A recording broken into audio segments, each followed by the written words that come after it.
Today's session dives into new revenue opportunities via digital production marketplaces and remote session bookings. Feel free to ask questions in the comments, and we'll do our best to get as many of them covered during the live Q&A, or we'll post notes down below. So I want to welcome our first two guests. Capsun is a UK producer, songwriter, and sound creator. He's known for creating original samples and compositions used by leading producers, songwriters, and underground beat makers.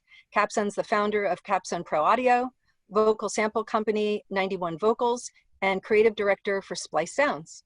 Also with us today is Elmo Lovano, founder and CEO of Jammcard, a music professionals network. Jammcard is modernizing the music industry with their new booking platform, which we'll talk about a bit later, that allows people to get booked for remote sessions, video consultations, gigs, sample packs, lessons, and more. So thanks for joining us today. Hey, Elmo. Hey, Capsun. Hey, how's it going? Hey, Lisa. Thanks for having us. So I just want to jump right in. Jay, could you start off by explaining what Splice is for people who may not know it, and what the business model is, and how music creators can make money? So I think a lot of electronic artists are aware of samples, and we're aware of sampling, but not necessarily the business around sampling. Obviously, I can get more into that, and I think it's useful for musicians to know, but for people who don't use Splice already, which is crazy at this point because I see Splice in every studio I go into, but for those who haven't used it yet, what we're probably talking about today is Splice Sounds, which is the marketplace for samples, for MIDI, for plugins on rent to own, and other systems you can go through Splice to get tools for the musician. And it's a place where musicians can distribute their sounds, and musicians from people just starting out, people who are literally just getting into making music and looking for the first tools, to the highest level producers, can find sounds there, and there's literally millions of sounds. So it's an amazing resource, but it's also something that's really grown the business side for musicians as well. So I think that's an interesting thing to get into. How do creators make money with Splice? So the sample business as a whole, I guess we're talking about royalty-free samples here. There's a bigger conversation around samples and sampling and different models for selling and using samples, but if we're talking about royalty-free, most samples are put on Splice by either artists who are working directly with Splice in partnership, by third-party labels, so that's independent businesses, usually run by musicians or a team of musicians who are creating sounds, which are distributed directly onto the platform, by in-house teams on Splice, and that's third-party sound designers and also our in-house team. And there's also a huge network of live musicians, something we've done very recently, partnering with Jammcard to put a lot of live musicians to work. Which has been really cool over this period, especially. It's been something that in the last couple of months has become a huge part of what the in-house team is working with. So there's all these kind of different routes into it. It's not just the end sample. There's a lot of different teams and different ways that people get into earning revenue from the sample market for what they create. So their revenue comes from usage? If someone is figuring out how they're going to earn income, how does that happen? So on Splice specifically, people are paying for a subscription on Splice, which gives them a number of credits that they can use per month, and those credits are redeemed against samples, and then that full credit spend over the course of a month would be divided up based on royalty splits for artists. So it can get kind of complex because it's a big marketplace, but essentially when your sound is downloaded by someone, you're getting paid a royalty for that download. Perfect. So how did you get started with Splice? Because I know you were a DJ before you became a sound creator composer. Tell us a little bit of your backstory and how creators could make that leap. I mean, exactly like this conversation, this is, I guess, 7-8 years ago, I was doing what everyone does, so a bit of everything, including a normal real job at a time as well. And samples was something I kind of fell into. It was something I've always done that I didn't know was something that I could make money from, to be honest. There were so many things in music that I was doing, but didn't necessarily pay anything real. You know, I was DJing at the weekend, I was producing for other people, mixing for other people. Samples was the first thing that I found that it was something I was already doing, creating my own sounds, my own melodies, essentially. I mean, I think a lot of people probably know this feeling. If you're very good at starting things, but not necessarily the best at finishing things, samples is a real good thing to try out. Even if it's not your one and only thing, you know, that we've all got those ideas that we've started and that maybe isn't for us to finish, but other people could. So this is about, I guess, 7-8 years ago, and this is prior to Splice actually existing, or at least the Splice Sounds platform. So I started out in what a lot of people probably remember, which is the kind of traditional sample market, which was selling zip files for $40, and you kind of just got a piece of artwork and a demo song, and that was about it. And then I had a little bit of success with some independent artist packs. So myself and my brother actually started our label Capsun Pro Audio, which kind of turned into this company, and we started building out a team. This was more based on us just following kind of every opportunity that came up. It was never a plan as such. We were musicians that found that these opportunities were coming up, so we kind of chased each one of them, and that grew to actually employing our friends, musicians around me that I knew were in the same position, who were looking for other ways to support their careers. So we started building out that company, and kind of fast forward that, we became the biggest independent distributed company on Splice. So obviously we got to know the guys over there pretty well, and that led to Capsun Pro Audio being acquired by Splice in 2018. And from that point, I became the creative director of Splice Sound. So I kind of took all of my knowledge from the independent side, which was trying to figure all this stuff out essentially. And, you know, when you're doing something independently, you spend a lot of time figuring out all the little things that maybe when you've got a whole industry to look at, you can't necessarily think about. So it's been really cool bringing my team into Splice and bringing that kind of like musician perspective on how we make samples and the kind of quality and creative side. And I kind of push this as well, especially for samples, that it's a really cool thing for musicians that you can take something which, if you're uniquely good at it, then someone else is probably interested in it. If it's something you particularly enjoy making, there's probably a musician out there who's also interested in that as well. So yeah, it's one of those things that I fell into in terms of like all the things you do in music. You try a bit of everything, but it's definitely something that you can jump into and go as far as you want with it, or you can just, as of kind of like right now, there's a lot of work out there that you can do kind of as much as you want it. Yeah, so before we get into how Jammcard has been using it a little bit differently, I think when people hear about Splice and some of the other marketplaces, they think about beats. And when you and I talked the other day, we were talking about that. Now you're covering all genres of sound design, right? And can you talk a little bit about the range and the scope of the type of sound packs that you're doing? Yeah, I mean, just from the point of view, when I started, I was making, it was me and my laptop and kind of anything that I could get my hands on to record around me. But there was a whole world, you know, prior to this, which was big production companies doing sort of orchestral libraries. And there's a huge scale in terms of samples and sound libraries. And it's not necessarily different users. Like there are specific uses for those things, but it's not necessarily that like this is not useful to someone in a different part of the industry or kind of a different type of producer.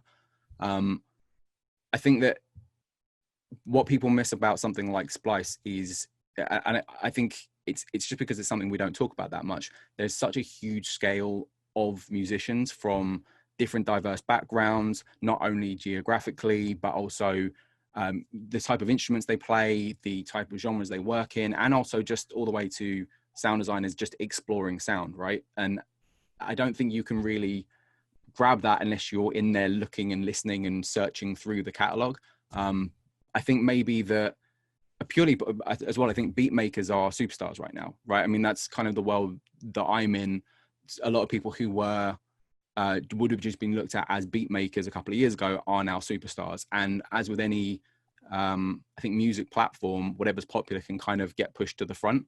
But there's so many creators who are from the highest level alternative musicians to, as I say, like sound designers doing really weird creative stuff on there. And we're talking about millions and millions of sounds. So it's more so a kind of snapshot of all of these thousands and thousands of creative people putting out what they've made, as opposed to, you can find the thing that's specific to a genre if you want to, but also sometimes that's not the best thing for what you're making, right? You want the weird, interesting thing that's going to inspire something new. So Elmo, I understand you started creating sample packs through the Jammcard network with Splice during COVID. and they're doing really well. How are you approaching it differently via Jammcard members and collaborations and helping to really engage live musicians? Yeah, I think pretty much through having it be more instrumentalist based packs. So we just released a new pack today on Splice with the Wesley Theory, which is Kendrick Lamar's band. So what's really cool about it is, you know, they use the term stacks in Splice and stuff. So you can have like, you can take the individual guitars or bass or drums, and you can solo out any of them, or you can use them all together playing the melody that they recorded in a stack, or you can just be like, I'm just going to use just the drums, build a track around that beat, add my own guitars or add my own bass to that. So kind of new ways for you to have building blocks and create your songs.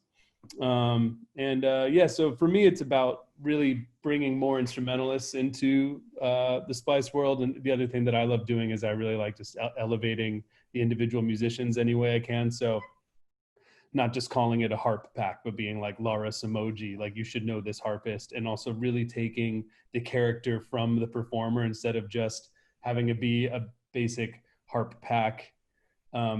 Using someone like her who adds a lot of effects and delays and pedals to the harp and really has her own individual unique sound, and kind of helping both helping raise their profile as a musician, independent session player, whatever you may be, and then also just kind of exploring with that instrument and pushing it further. Yeah, so it's been fun.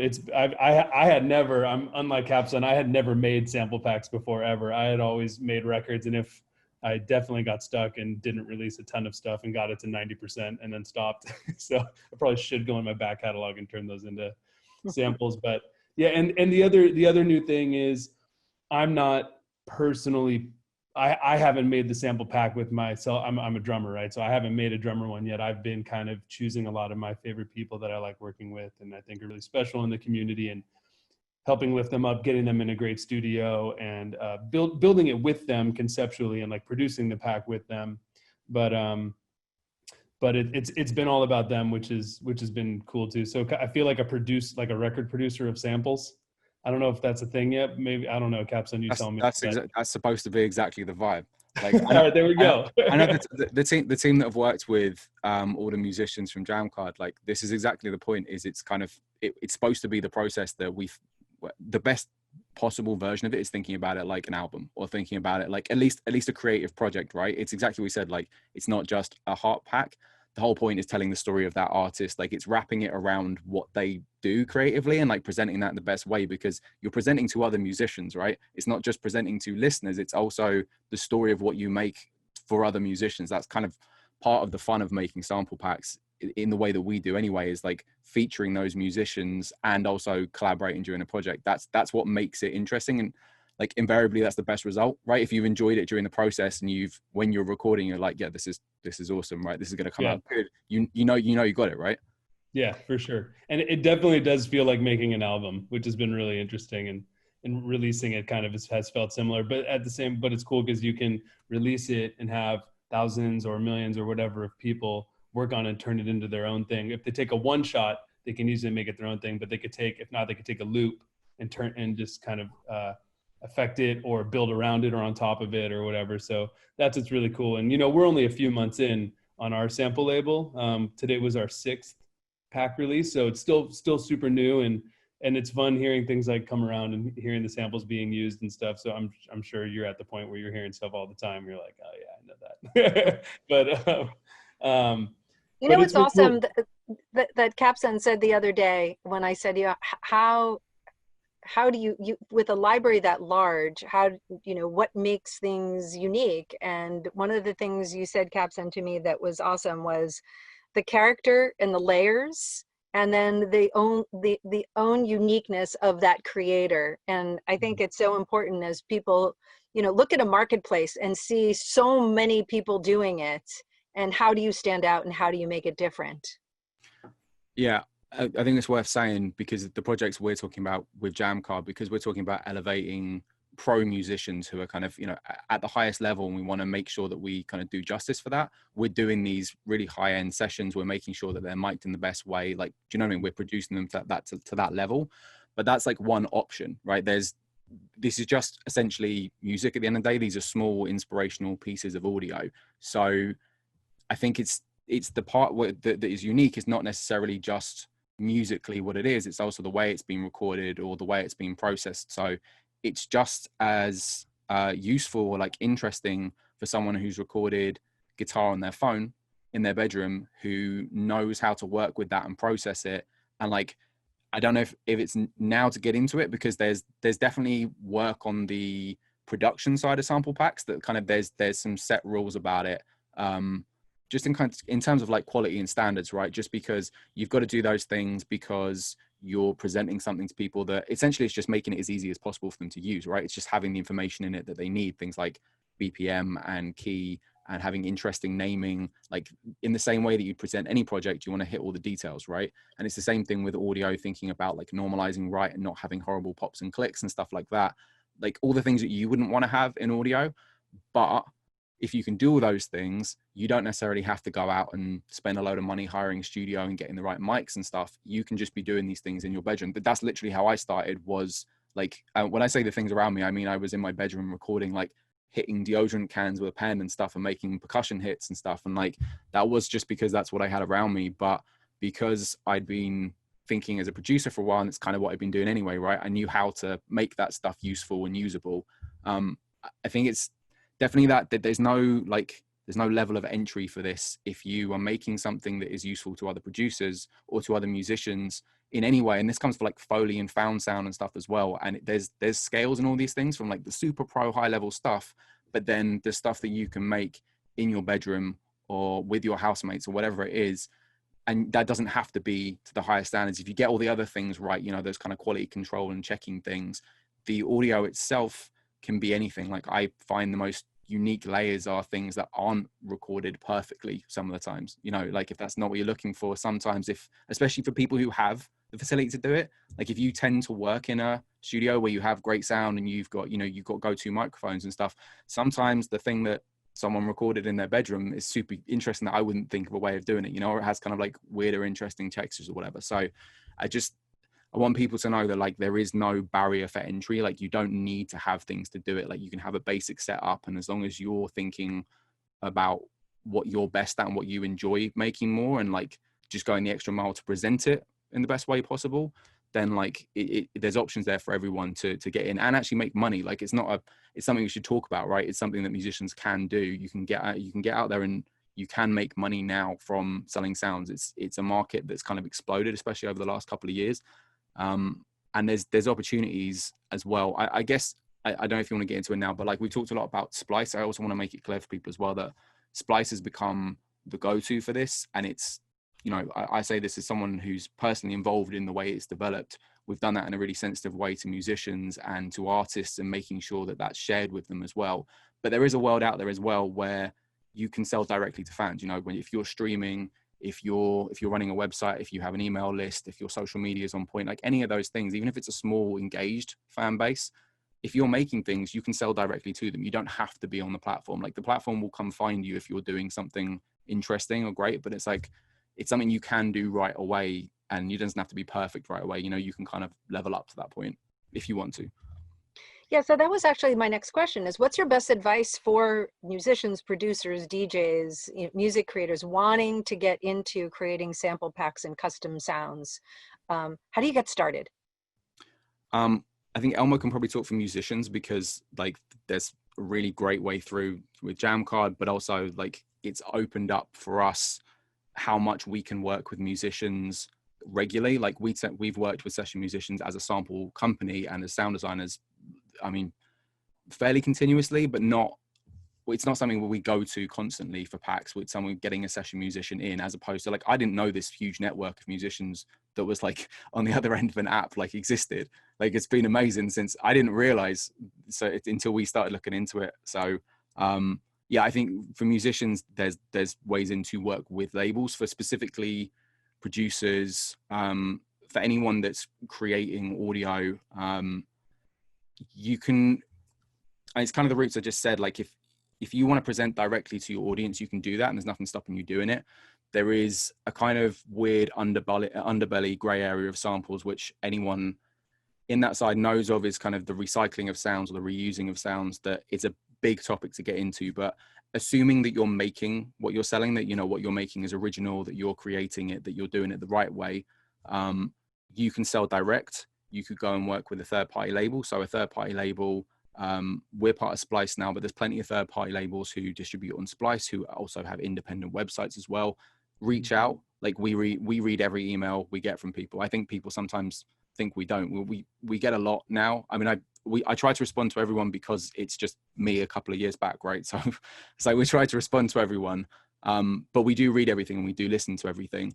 It's worth reaching out and doing that the same way you would a record label, the same way you would just presenting yourself in a way that you would as a musician anyway. So it's having a CV of what you've done, having an easily listenable set of audio, like presented in a way that people don't have to click through a ton of links and then, you know, download a gigabyte file or something. Like, make it easy and people will listen. There's working directly with Splice. So Splice work with third-party sound designers, which is essentially producers with experience in making sample packs, but also we've been making a lot of moves to try and develop people as well.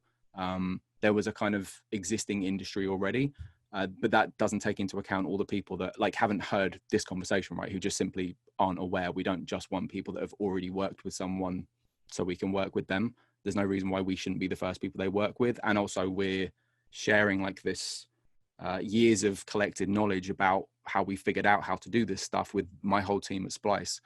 So we're kind of sharing that. So yeah, as I say, there's working directly, like selling directly to your fans.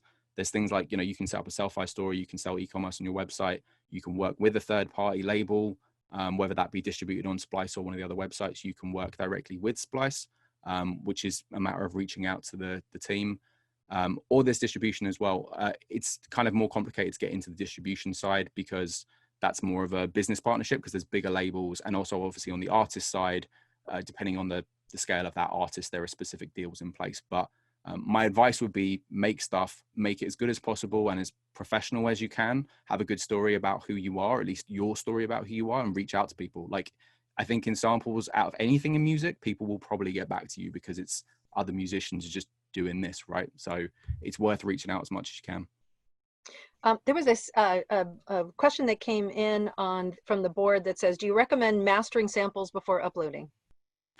It depends what you mean by mastering. I would gaining yeah. all the way. Yeah, putting it through a chain. Yeah, if you mean smashing everything, then probably not. Although sometimes useful. What we think of as kind of audio checking, or at least what our final point is, doesn't necessarily involve any kind of processing as such, other than we will normalize everything to the same level. So we go for like minus 1.7 dB, just because it gives you a little bit of headroom. You know that nothing's clipping past that point. It just gives a kind of part of its uniformity across that many sounds, right? When you're listening to a bunch of sounds, you don't want things jumping out or kind of, you know, not being or sounding weak if you know, just because it's lower in volume. But yeah, it's literally normalizing, getting rid of pops and clicks, getting rid of any unnecessary audio kind of before or after your sample, making sure you have nice fades. But there's no standard for finishing audio. I mean, part of that is just sound design. If we're talking about drum samples, that's down to you to whether they sound, you know, however you want them to sound. That's kind of the point. That's the sound design.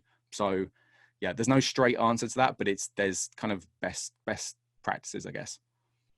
Another question that came in is, when it's time to make the next pack, how do you decide on the theme that you're going for, or do you just start playing something and see what happens? So I reckon I mean, I was literally doing this earlier today.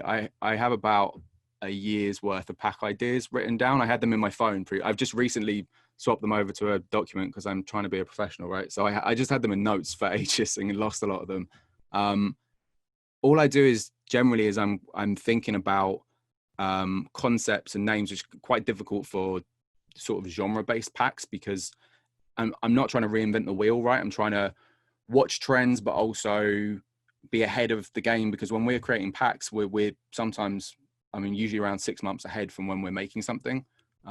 So I don't want to be behind the curve, which is why we never do sort of super on the nose, like what's hot right now. I always try to think a little bit more story based or theme based than just straight, genre names, which is, I think that's kind of a lost art anyway in sampling, in sample packs anyway. We kind of moved on to people want more character, right?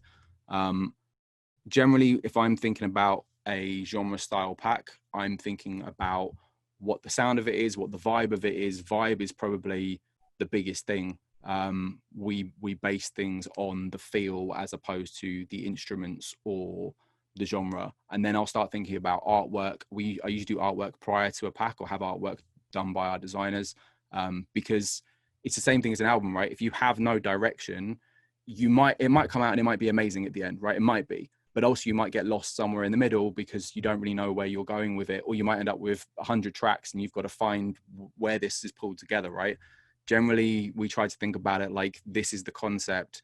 Try and get an artwork there, especially when we're working with a sound designer, so I can talk them through. Like, my job has become accidentally getting people excited about what it could be, because I know they're able to make the sounds, but I don't want it to be a throwaway thing on the side of a music career, right? You want it to be as important to you as the music you're making, because that musicians see that, right? They see the effort, they see that it's something that you kind of thought about and it's something they can tap into. So feel, I guess, is the best thing. Whatever the feel of it is, go off that and think about names and artwork and the vibe of it.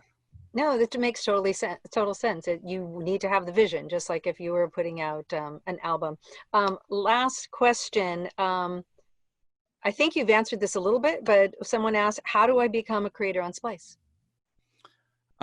So yeah, there are different ways to do it. The easiest way right now, in terms of if you have something to show, would be to get directly in touch with creators. I think it's creators@splice.com. I'm not 100% sure on that email. We do have a submissions email, but we'll put it down below. Yeah. As I say, be ready with like something to show. Like we are listening and we are open, but the best thing to do is to have thought about it and to put some work in. And look, all you've got to do is look. If you're a Splice user, look at what works, what you like. You don't have to copy it, but like all of the framework of how to build out something is right there. So you can definitely get pretty close, but like send something interesting and unique, and we'll definitely check it out. Awesome. Elmo, I know we're going to talk about advice for people as we go, but any last bit of advice, Capsun, before we leave, for people who are really thinking about diversifying what they do? You said something the other day that I thought was really interesting, in terms of that there is no step-by-step to, becoming a musician or being a working musician. And so if you want to diversify and do this, any kind of one last piece of advice? Yeah, I think that's been probably my most useful realization through doing all of this, is like we all have a version of having a career in music and what that might be. Like my version now at 33 is nothing like what it was when I started when I was 13. And I guess when I got into samples, I thought I was going like off on a tangent over here. And instead what's happened is I made something creatively that meant something to other musicians, who I guess I cared about more about what musicians thought than maybe people listening. And it's brought me background, right? There's all these musicians that now know what I've done over the last few years, who know my sounds. If I go into studio, people probably have something I made on their laptop already, which is just like, that's not, it's just a weird thing that happened, right? I wasn't expecting that to be a thing. I guess it's really important to just remember that like there isn't a way that you become a professional musician. Like there's no route. Like everyone I speak to has a different version of how it's gone and is still doing a different thing now. And it seems to change regardless of what stage of your career at. New things come up and you kind of grab new opportunities, and that takes you to meet new people and things you weren't expecting. It's a weird time right now. Like half my friends are completely out of work who were doing a lot better than me prior to this, right? And I'm reaching out to my friends right now and literally giving work to them, which is weird. But like everyone who wasn't doing this has the opportunity to do it.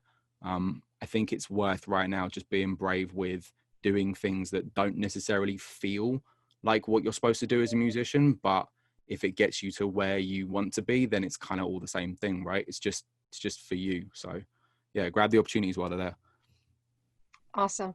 Hey, thanks for joining us and for sharing a little bit about Splice today. And we hope to talk to you again soon. All good. Thanks, Lisa. Elmo. So Elmo's staying with us to explore remote booking sessions as we welcome our guests to dive in further about how to leverage remote work. I want to introduce Nicole Rowe, bassist for Panic at the Disco. Nicole is involved in the music industry from touring sessions, a gig musician. She has 10 years, including headlining festivals and international tours alongside some of the largest artists in the world. She's an LA resident, although not right now. We're going to learn about what you're doing now. She loves to share her passion for bass, teaching lessons, educating students in her free time. Also up, Izzy Fontaine, are you with us? I hope so. Hey, I'm here. Anyway, there you are. Izzy's Hi. a musician, songwriter, producer, also based in LA. He started his music career playing in churches at 12 years old. And in 2009, he joined Taking Back Sunday on guitar and keys, which has him touring globally. After spending several years as a touring musician and a music director for Seal and Banks and many others, he's now been in the studio songwriting and producing, one of which is America's Got Talent, Bonavega. Yeah. That has to be fun. Yeah. So welcome. We want to hear all about the things that you're doing during this crazy time to make a living and to share it with some of the people who are with us today. But first, Elmo, what is Jammcard booking and how are creators making money? Hi, Lisa. Jammcard. So Jammcard is a network of music professionals, currently all entirely in the United States, although working on expanding soon. So if you're in the US, you can use Jammcard right now. Jammcard booking we released at the end of April, smack dab in the pandemic, as a way. I mean, I'm a professional drummer, toured for years as well, made a bunch of records. I'm kind of on a mission of like getting musicians paid fairly, paid on time. Been wanting to do that for a long time. Where Jammcard has been for the last 3 years since it came out was building the network side of it, the social side of it. We do have a vetted social network of all pros in the industry, and that kind of became like a hub for people to find creatives to work with on their tour, on their record, or whatever it is. And now that we've successfully done that, the next step we really wanted to tackle was payments. And getting everyone paid fairly. Then at the same time, the pandemic hit. So we were like, okay, how do we get our members work? And so we had already been building Jammcard booking for probably a year at that point when we finished it leading into the pandemic, or finished it. It's still a work in progress, still building it right now. But that's what's cool about tech. It's not like an album where you put it out and you're like, I can't edit it. I can't remix it. You can, with the, tech is like a baby that you can just water and grow. But so we really wanted to find ways to where we can help people make money during this time, especially. So the focus moved from helping people get on tours and getting them paid that way, and it kind of moved into having them do remote recording sessions, which is the new, as Nicole and Izzy can tell you all about.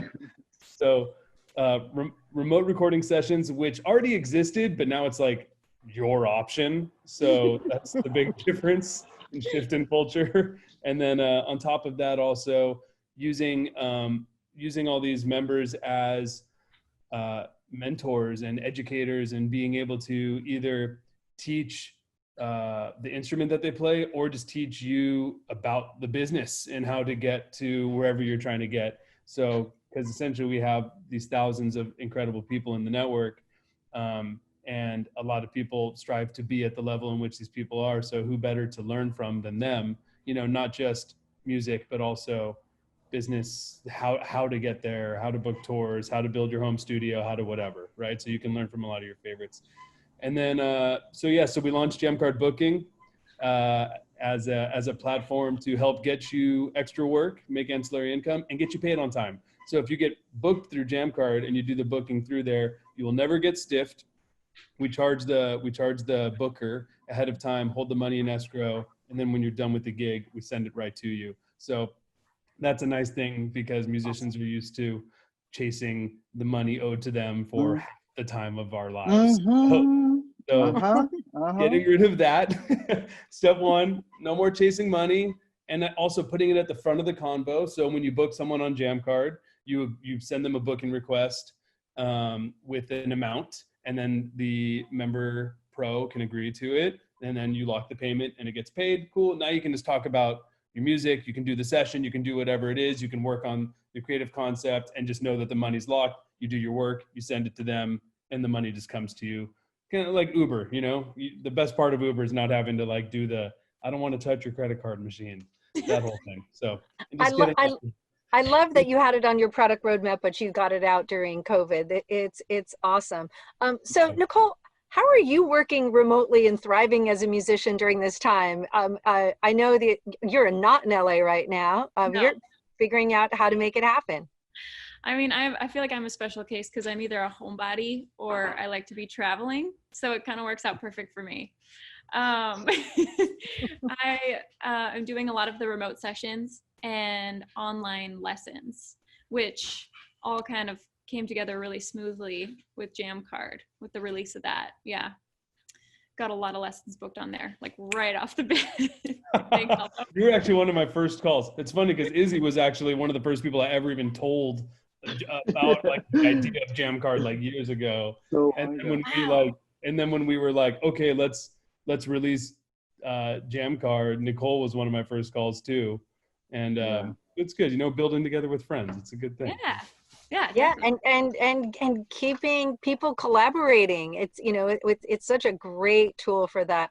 So Izzy, I understand you decided to focus on producing right when COVID started.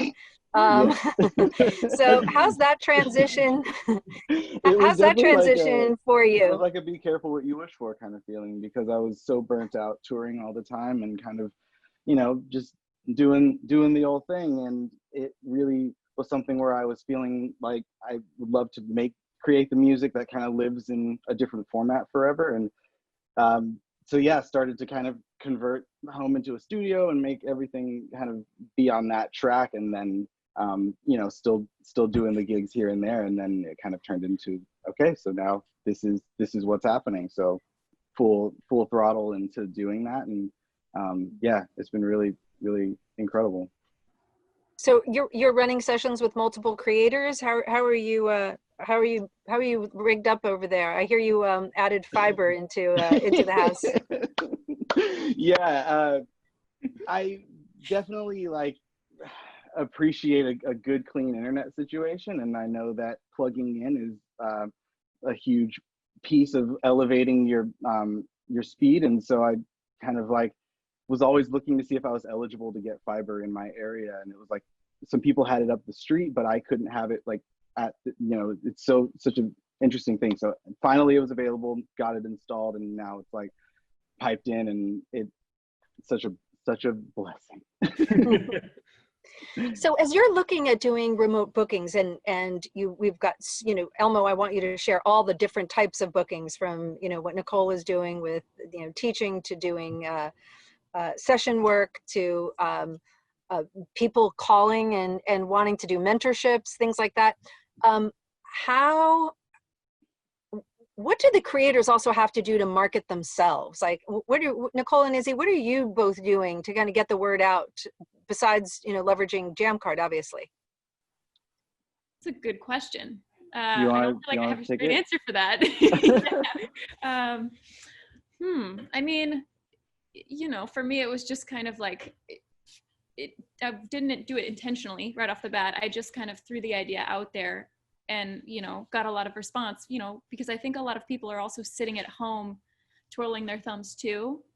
You know, people are looking for a lot of like creative connection right now, and all the musicians I know through Jammcard and through all these other sources, you know, are all just kind of going, what do I do right now? And so everyone's kind of coming together and, you know, trading, you know, skills like lessons, or creating together. And we kind of have more opportunity to do it now. We don't all have to be in the same, you know, area to do it. Like I've started working with people I've never met before, and it's just, it's, I I've seen a lot of growth in myself too, just from this.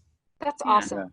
Yeah. It's definitely been a really, you know, I always try to see the positive in what's happening, and everyone being home at the same time is really incredible. Like Nicole was saying, like a lot of people that I would never be able to talk to because, you know, they're on a tour and we're on a different side of the planet or whatever. It's like, hey, you want to just FaceTime and just talk about stuff? And, you know, it's just being able to talk to some of these people that are my heroes, but also friends, has really been incredible to, you know, we have a lot of time to sit and think, and, you know, just finding wisdom from friends has been really helpful to, you know, see how, like you're saying, kind of see what other people are doing, and, you know, try to take a piece of knowledge here and there to try to figure out the path that's best for, you know, what I'm doing. And it's definitely been tricky to not be always in the place with the people, but trying to make the environment of the internet with the homework done to make it as simple as possible to, hey, here's my music, you know, use this app, do these things, and it should, you know, come right through your speakers, lossless audio, you know, trying to make all those interactions be really simple and smooth. I try to write a directions list and send pictures of everything to do. So it's just do these. Now we're in the session, and once you're in it, it feels a lot more, you know, locked. Like you're saying, it's hard, you know, sometimes you meet a person on the thing, but once you're locked in, it can be really incredible. That is definitely one of the unintended benefits of this time, is being able to reach out to people and connect, because, you know, we're not traveling all over the world. Elmo, will you do me a favor, share with us some of the types of bookings that people have opportunities to leverage during this time, and maybe some of the most interesting ones that you've seen so far? For sure. Yeah, so I guess one thing that we wanted to do in the approach of building it was make it so the professional could offer any service that they wanted to, right? So maybe they want to do remote recording, they can offer that and set a price to it. Maybe they're not into remote recording and they just want to work solo, but they're down to teach someone or mentor somebody. Maybe they're down to there's even private Zoom gigs happening now where people are getting hired to play Zoom gigs. You know, that whole new, you know, so, but yeah, so I really wanted the approach with it was make it so Izzy or Nicole could offer whatever services they want to, not make it so they have to do these ones, or we have these few options, but it can also, like someone got booked for a private in-person show, like an isolated show the other day in a castle. And they did it safe somehow, because I think the castle's so big that there's no COVID, so everyth's so far. And then so there's things like that happening. And then what I think is cool on the user side, the booker side, is anyone in the U.S. for now can jump on if you're a student, you know, and you want to learn from, you know, Izzy or Nicole or any of these people. Some of these people are in your favorite bands. Some of them have written some of your favorite songs. Now more than ever, people are kind of available, you know, like, and a lot of people that maybe wouldn't do these kind of services pre-COVID are now like, I'll do it, you know. Either A, they need money, they need some extra money, you know. It's as pretty much we all need some, if this is gonna keep going, we need to everyone needs money. Or a lot of people that are getting on it also just like really enjoy giving back and like spreading positivity and happiness and inspiring people, and that's why they mentor on there. Maybe they don't need the cash, but they like pushing the knowledge forward, you know. And so there's just like this really cool opportunity for students or hobbyists or music lovers to just go on Jammcard and find these people and book them. You know, maybe they don't care about like, oh, I want to about playing guitar, but they actually want to hear your tour stories about touring with this artist or whatever it is, and they're down to pay you $100 for 30 minutes to hear it, and you're like, okay, you know. So there's been some unique. I'm sure Nicole's had some of those.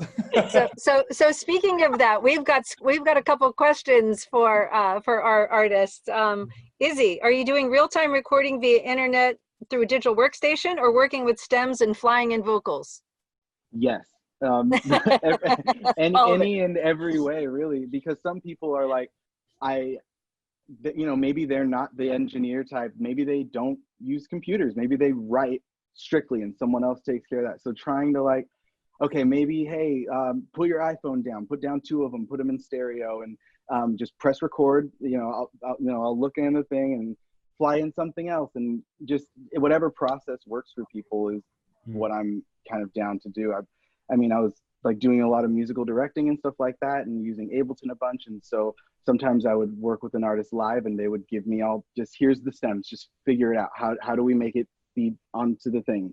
And so it's kind of the same thing now, just with working with someone remotely. I'll just kind of be like, hey, try to set these things up, and then I'll send them a video on how to do something else, and try to help just elevate their knowledge so that it makes life easier for everyone. What's the most challenging aspect? This is for really all of you, but for Nicole and Izzy in particular. What's the most challenging aspect of remote recording sessions? Maybe the communication, but I feel like that almost just makes it more of a kind of, with Elmo, we just did this, just more of like a, here you go, do something. It's a lot more in the dark, right? Yeah. So as putting my producer hat on, normally if I'm gonna have Nicole come in for a session, I'm calling Nicole because I like her style, I like her sound. I know like a realm of what she's gonna do. She'll come in and she can lay the take, we can massage the take, we can get it into the right place.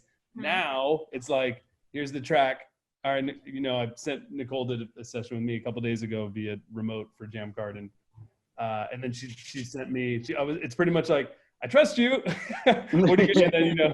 And then she sends it back, and it's like, okay, cool. With that particular one, she nailed it. But with other ones that I've done, even on that particular session, we have like 7 musicians on this one session, all remote, everyone in different places. They're sending it in, and usually it's like they'll send me just one take, and I'm like, okay, cool. Change this. Typically it's easier. I'm like, just don't even send me like an MP3 bounce of that I can just hear real quickly, just to even make sure the idea is there before you bounce all your stems out and send me all your stems. Yeah. Right. Yeah. So let's make sure the idea is there. Okay, cool. Now we can get into stems and do all that in terms of like file sharing and trying to save everyone's time. So it's kind of cool. That you get to have that opportunity to give more. It forces you as a musician to dive in even more to the song and really feel like, okay, what do I want to do on this before I send it to someone, compared to maybe being in the studio, you're just trying things and you're getting real-time feedback. I'll try something else. Being like, okay, what's my approach with this? Okay, here's something, That's interesting. I got a session last night from a different remote session, and the keys player sent me 13 takes. She was like, here's 13 takes of the bridge. I'm like, oh, little too much. All are great. Now I got to choose. But now I'm like going through comps. Oh man. But and now I feel like I'm in a session again. Okay, here we go. So there are things, as this continues, it's becoming more normal, right? And so we're all going to get better at it, right? We're all getting better at it. I'm learning every day how to do it, how to do it better, how to streamline it.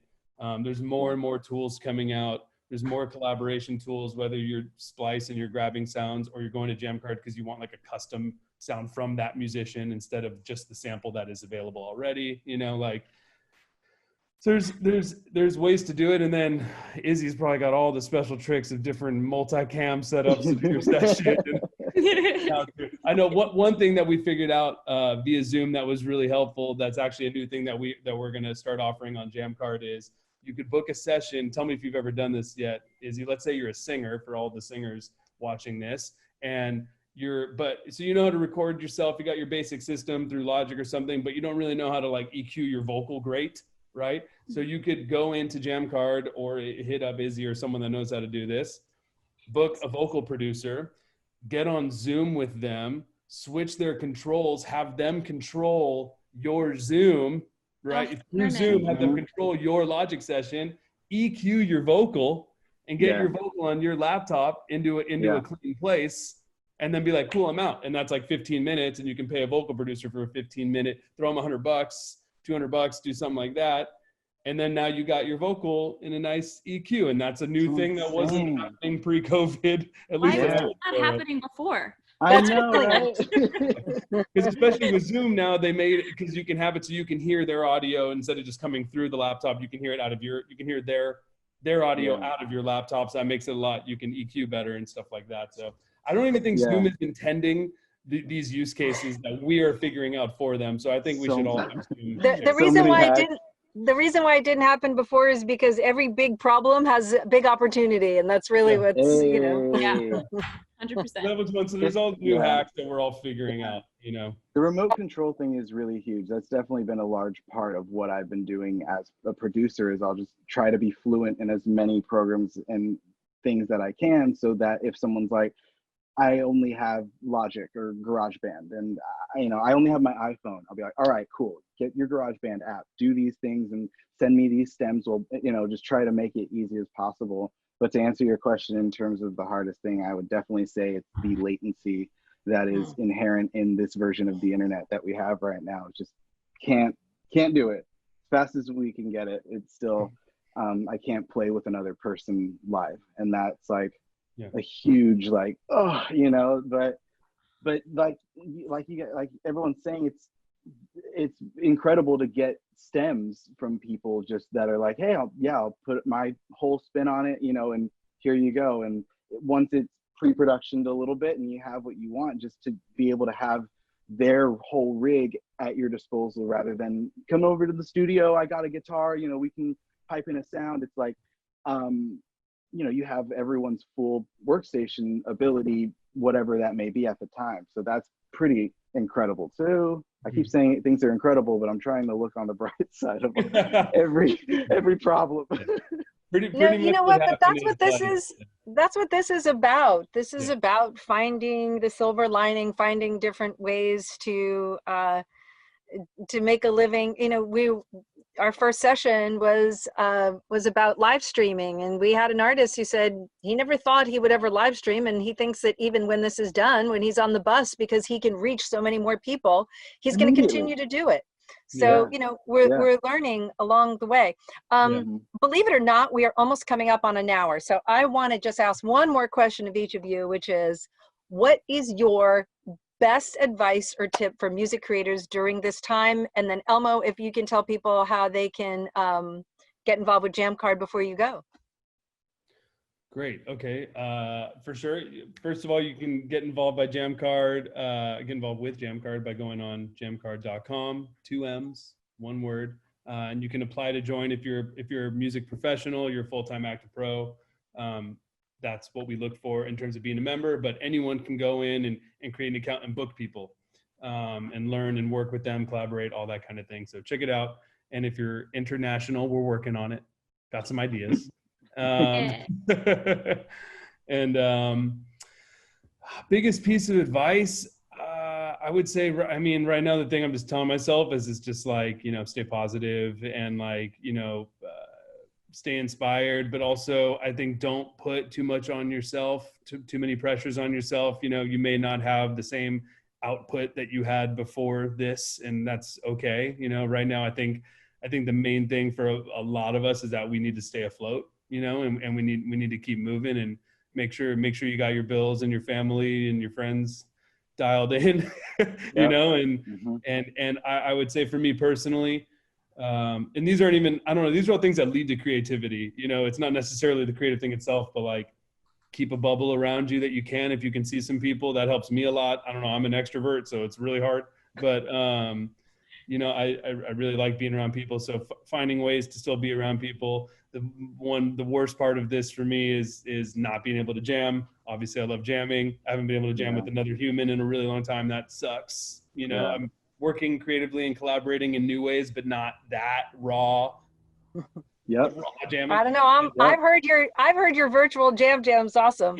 Oh, yeah, the virtual one was still good, but it's different. But and get there. Yeah, I think the best thing that you could do right now isn't release music. If you are, that's cool. I think the best thing you could do right now is work on you. You dive in deep. We've never been given a pause like this before. So whether you are learning Ableton, Logic, or Pro Tools, great, or you are learning how to EQ better or mix better or you are learning your instrument deeper, or you're learning how to read music because you didn't know how to do that before, or you're learning a new instrument, or like whatever it is, like now is the time to kind of like rethink you. And so when we do start coming out of this, if you can have your plan and be ready for that, then we'll be good, you know? Yeah. So, You know, I have an unfair question I want to sneak in there. How are people defining what they're worth on a booking session? Like, what's 15 minutes of a lesson worth versus, I mean, session work is pretty much well priced, but how do you decide that? it's the same thing as valuing a tech company, right? It's you are worth what the person is willing to pay for. So, what's cool is at this moment in Jammcard, you don't write your price. So someone makes you an offer, right? Got it. Perfect. So they can make you an offer. They can be like, hey, will you do this for $100? And you could be like, you can write them back, I'll do it for 150. And then they say, cool. And then you set the deal and then you accept and confirm, right? So I would just kind of see what comes in. A couple things: create your Jammcard account if you're not on it, get your profile up, make a post on social media, try to get awareness that you're even on there. There's still people that are browsing and can find you as well, but also, you know, link in bio and like all those kind of things to try to steer traffic your way. You can see what offers are coming in, you know, or you can even just make a post and kind of just be like, yo, for this week, I'm going to do this for $200, $100, 30 minutes for $50, whatever it is. I'm not trying to set any sort of price. There's people that are things that are shockingly affordable on Jammcard right now, and then there's things that are really expensive. Someone just got booked the other day for $30,000 for one booking. Awesome. So I was like, oh, not the norm, but like that's happening. And then there's people that are doing like $40, like, yo, let me jump in and help you real quick, and I'm helping you for 20 minutes, and that's worth the $40. You make a quick, you know, you can make a couple $100 that day. You know, you can go in and work for a couple hours, make a couple $100, you're good, you got your rent. Okay, cool. You know, it all depends on what your goals are, and it's different for every person. Yeah, and it's really important, you know, another reason pro sessions was so important is we're trying to encourage people to understand that they have value. And I know a lot of people feel really badly about asking for money, right? Particularly creators. Yeah. And Facebook and Instagram are great for self-promotion, but at the end of the day, if a fan was going to go see you live, they would be paying. And so, you know, making sure that you get the value that you deserve is really important. Okay, Nicole, Izzy, best advice before we head on out. Nicole, do you want to take it first? Sure. Okay, I guess something that's kind of helped me is remembering that this isn't like a forever situation, right? It's kind of like hard to think about that because we don't see an end to anything right now, but like using this time, like seeing it as almost like an opportunity, right, to kind of jump into something a little bit different than your norm. And for me, like doing that, and then also reaching out to people that you wouldn't think to, you know, because I guess it can be kind of weird to be like, just send somebody a message and be like, hey, right, like I'm probably gonna hit up Izzy later, be like, yo, you want to like yeah for real, you know, but we all like, got time now. Yeah, like do that, because other people are looking to collaborate and create too, you know, so you'd probably be surprised what you find. Yeah. Awesome. Yeah. I'd say learn the technology. If there's something that you've been putting off learning, but it's like it might really elevate your ability to participate in everything that's going on worldwide, then maybe take, you know, that day and just be like, I'm gonna learn how to use OBS or something so that I can just try to learn one more little piece of the puzzle so that you can be available or ready if someone's like, hey, do you have a Zoom thing? Can you plug in and play it? And you know how to make it go from your instrument straight into the iPhone that's, you know, with a good Wi-Fi, you know, try to learn all those things so that you can be ahead of the game and, you know, be available and efficient at it. And you guys killed that. And with that, treat it like work. You know, you can make, there's Twitch, there's Jammcard, there's Splice, there's a bunch of other platforms, there's like all these platforms, but you got to put in the time, you know, like if you want to make money on it, you want to get by with it, have that make your living, you can, but you can't just be like, cool, you know, you got to do like 10 hours a week on that platform, you know, like whatever it is, you know, and it'll come back to you, but you got to invest in it. Yep. That is great advice. And also, Elmo, thank you for being on the Recording Academy events and donating your time on some of the board events. We really appreciate it. You guys, you killed it. 1 hour exactly. I'm going to bring in Nicole from Berkeley. It was great talking to you today. Thanks for sharing all your knowledge and experience with everyone in Pro Sessions. Thank you. Thank you. Thanks, guys. Have a good one. That was incredible. Such good input, and like, you know, also just draws attention to how well-rounded these artists are thinking about it. You know, it's the lessons, it's the samples, it's the sessions. They're really not to, you know, evoke our name, but they are definitely thinking of themselves as entrepreneurs and approaching their careers entrepreneurially. So yeah, thanks Lisa for having us. This was a great session. Yeah, and you can invoke your name. I think it's really important for creators to really, you know, be thinking with an entrepreneurial mindset. They are entrepreneurs, no matter what they're doing. They wake up every morning and figure it out and create something and sell it. Yeah, well, thanks again. I'm Nicole. I run Berkeley's Institute for Creative Entrepreneurship. And in a few weeks, we're going to do another one of these, and we're going to be featuring some Berkeley alumni as well.